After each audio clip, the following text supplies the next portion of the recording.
ক্ষমতার অপব্যবহার করে রাজুকের পূর্বাচল নতুন শহর প্রকল্পের প্লট বরাদ্দ নেওয়ার অভিযোগে ক্ষমতাচ্যুত সাবেক প্রধানমন্ত্রী শেখ হাসিনা ও তার ছেলে সজীব ওয়াজেদ জয়ের বিরুদ্ধে দুটি মামলা করেছে দুর্নীতি দমন কমিশন।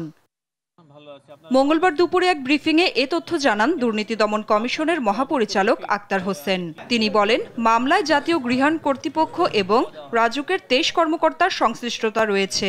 জনাব শেখ হাসিনা পাবলিক সার্ভেন্ট হিসাবে বহাল থাকাকালে তার উপর কর্তৃত্ব ক্ষমতার অপব্যবহার করে অপরাধজনক বিশ্বাসভঙ্গপূর্বক তার মাধ্যমে প্রকল্পের বরাদ্দ বিষয়ক দায়িত্বপ্রাপ্ত গৃহায়ণ ও গণপূর্ত মন্ত্রণালয়, রাজধানী উন্নয়ন কর্তৃপক্ষ এর সংশ্লিষ্ট গণকর্মচারীগণকে প্রভাবিত করে।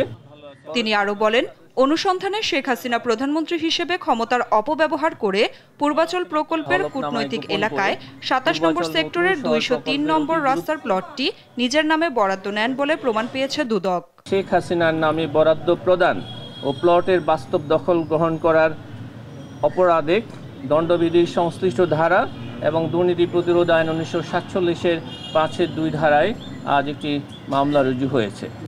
এর আগে পূর্বাচলে প্লট বরাদ্দের অনিয়মের অভিযোগে শেখ হাসিনার মেয়ে সাইমা ওয়াজেদ পুতুল, বোন শেখ রেহানা ও তার ছেলে রাদওয়ান মুজিব সিদ্দিক ববি এবং মেয়ে আজমিনা সিদ্দিকের বিরুদ্ধে মামলা করে দুদক।